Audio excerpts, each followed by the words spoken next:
here again with another video.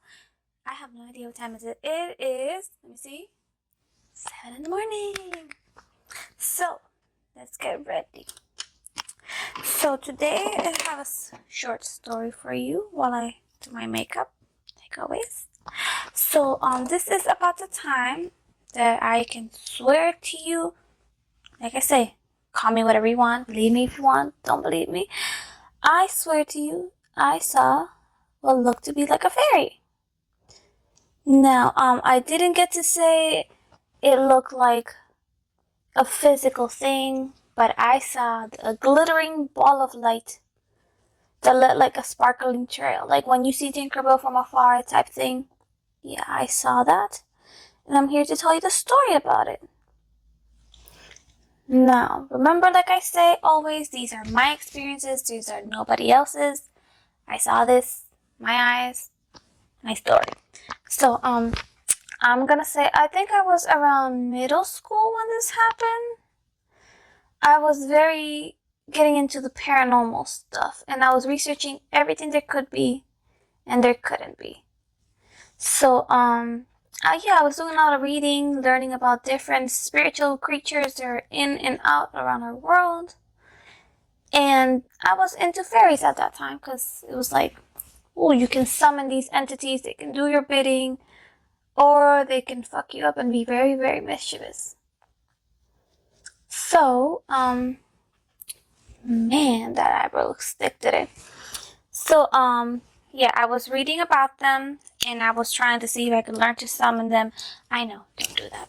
Don't do that. That's just bad. Don't do that. Don't ever summon something until you really, really know what the fuck you're summoning, because things can go sour if you don't know what you're summoning and how you're summoning it. But hey, I was a teen. I was really into it. TikTok wasn't a thing to help you summon stuff. Don't listen to TikTok about summoning, please. It will go bad. So, yeah, it wasn't working. So I was like, it's not gonna happen. Just not for me. Not gonna be a thing. So I was giving up on it. So I had decided to just let it be. It was gonna be what it was. But I was giving offerings of honey and milk to them. When I'm telling you I was trying to summon them, I was trying to summon them hard. And this one afternoon I decided, you know what? I'm giving up. Not gonna happen.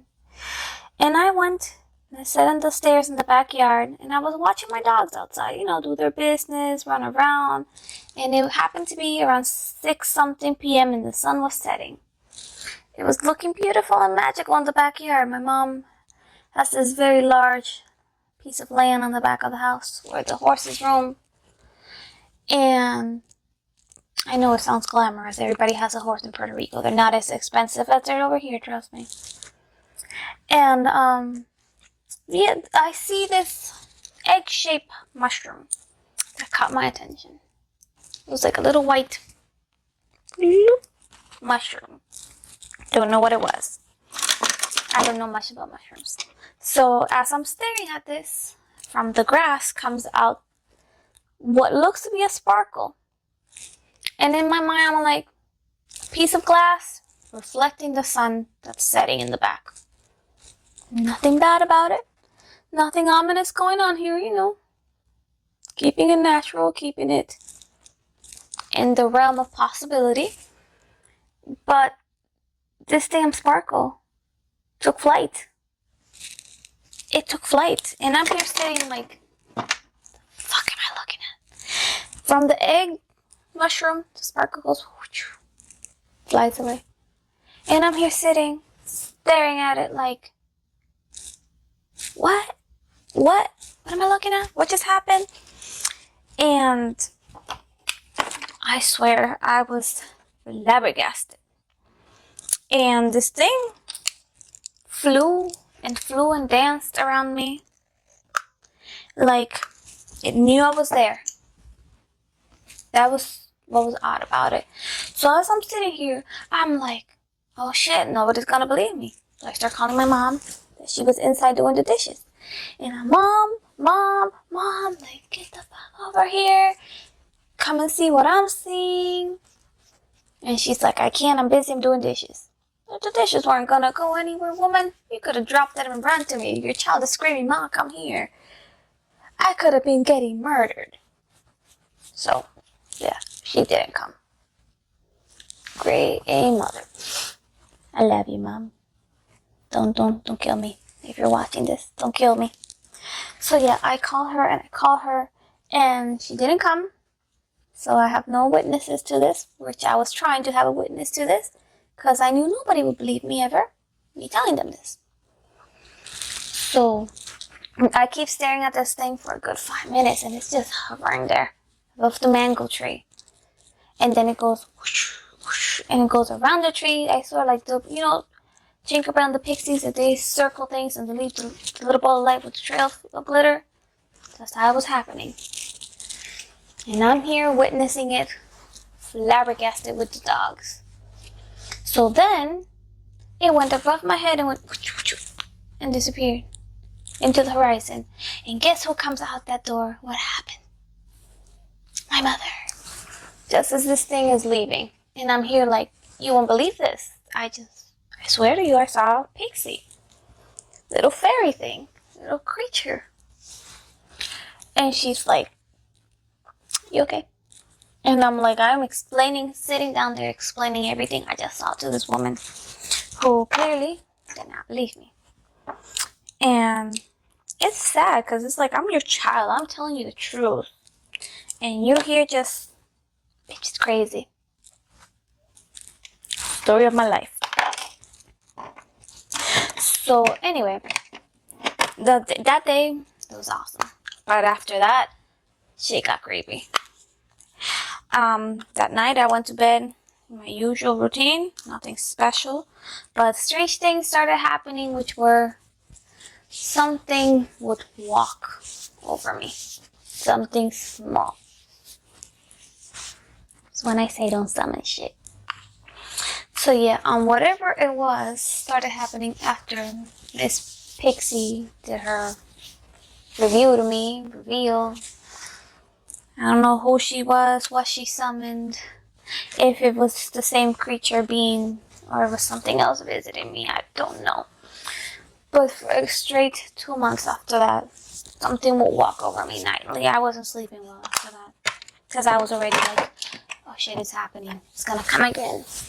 Like, I would lay down, and something small, I'm gonna say like 2-3 feet, not that anything bigger, would walk like on my bed and then on me, and it would stand on my chest.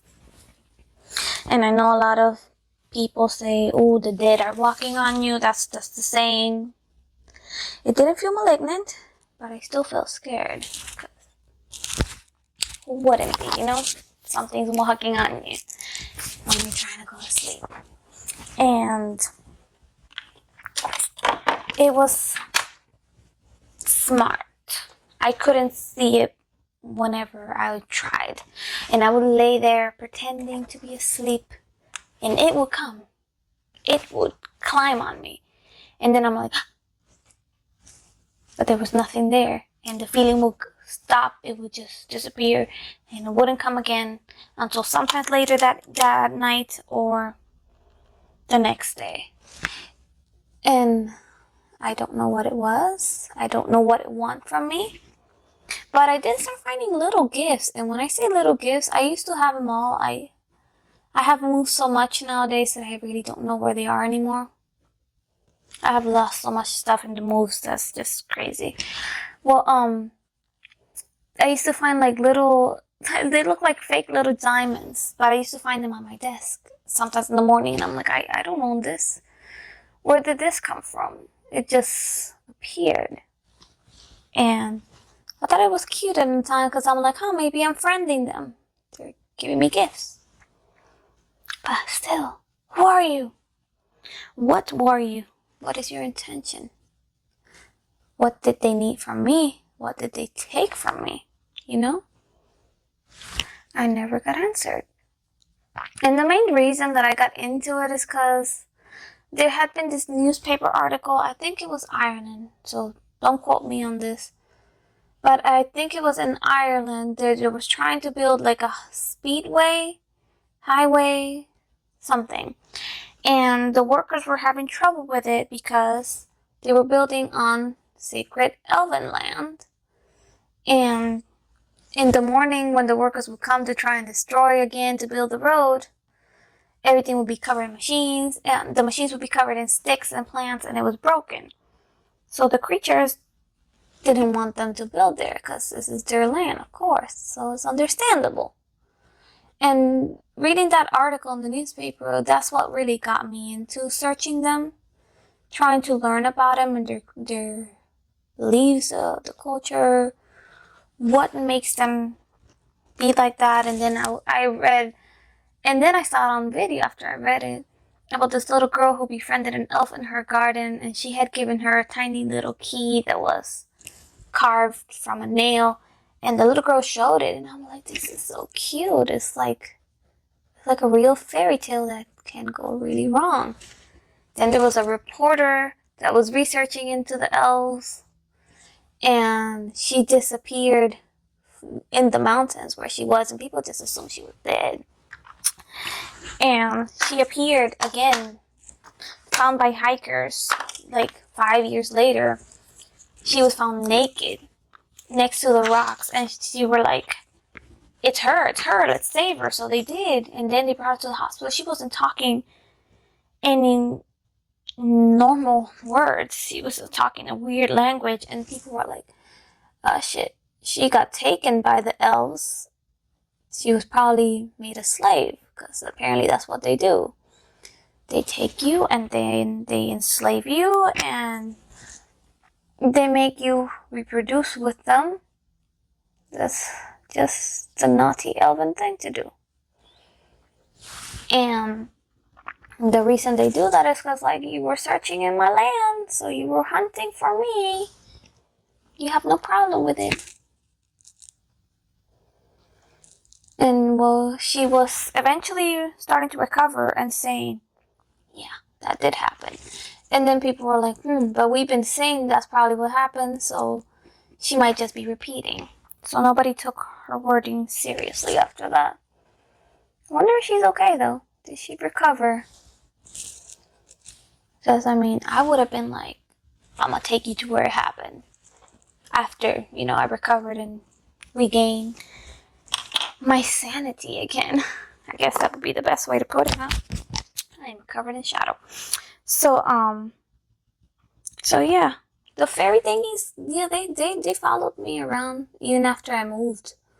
I was 17 when I left my house, and they came to the other place I was staying at, which was the other house in the other town where other shit was happening.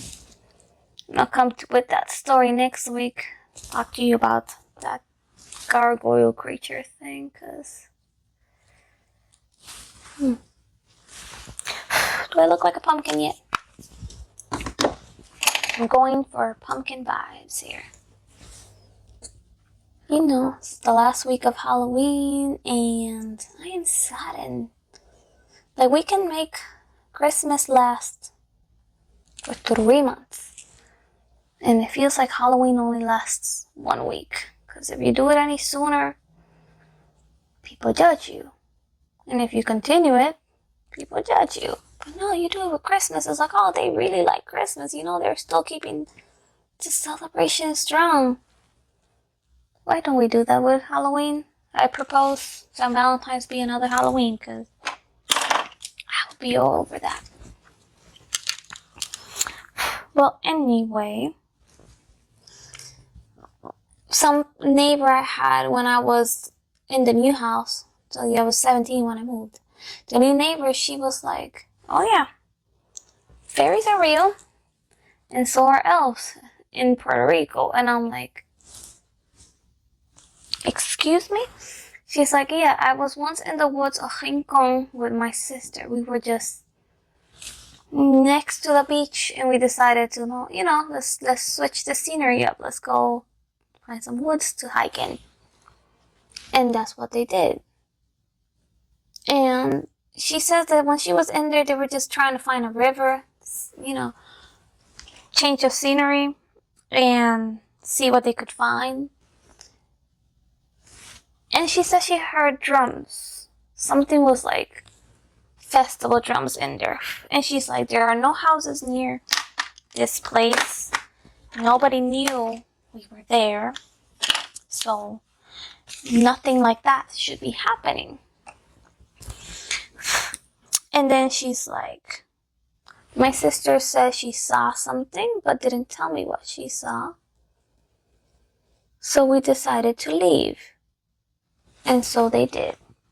And then she tells me she went to a yunque.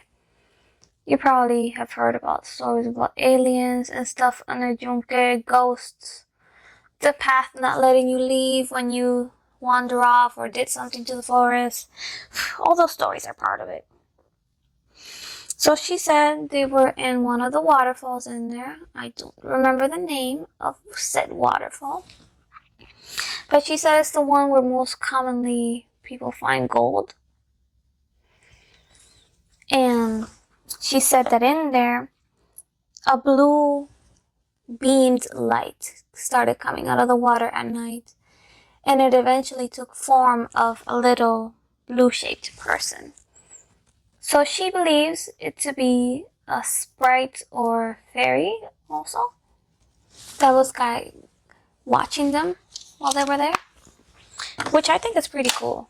So it's like, I don't want to mess with it, but I want to see it, and I would like to find it. And yeah, that's probably how I'm gonna die. My tombstone is gonna probably say, yeah, curiosity killed her. Because, yeah, that saying was made for me. Curiosity killed the cat, and in this instant, curiosity killed Jay.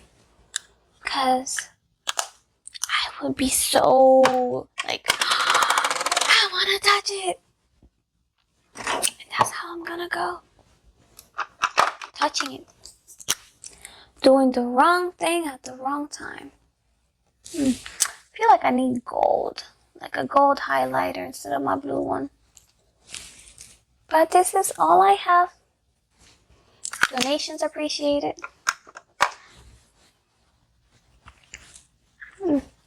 Look like a dead person. Cool. Now what color are we gonna use for blush today? Let me see. This is good. So I really hope you guys are liking my videos. I haven't seen a comment saying otherwise. So yeah. Just the pink. Let's add some peach. And yeah, what would you guys like me to talk about next? Like I already mentioned the gargoyle story, which is gonna be a long one because it's not just mine. There's other people's story entwined, and that makes it be long. Where is that liner? So yeah, the gargoyle one is gonna be as long as the chupacabra, maybe smaller. It might be even longer because it has to combine 2, maybe 3 stories together because, you know, for context reasons, we must combine them all or you won't understand. Because it's the sort of thing that you just had to be there, man, because you won't understand unless you were there.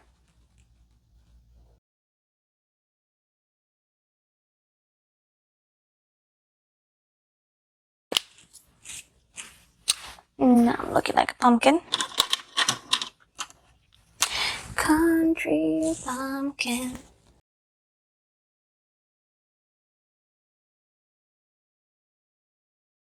That looks better.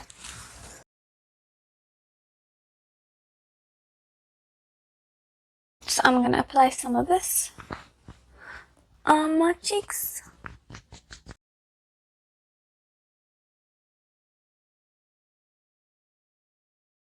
Hey mama, welcome to the 60s.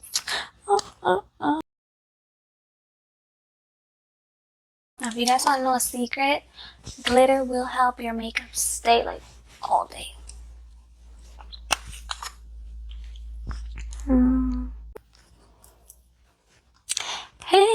Hey mama, look at me. I'm looking like a little pumpkin. I watched movies last night and they had singing and it was enjoyable.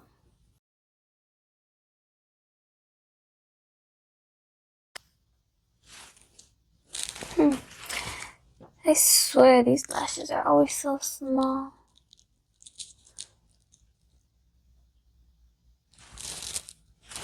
That's what my naturals grow. Okay then.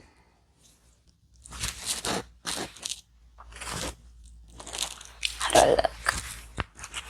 Like it? I look like a pumpkin. Cute little pumpkin.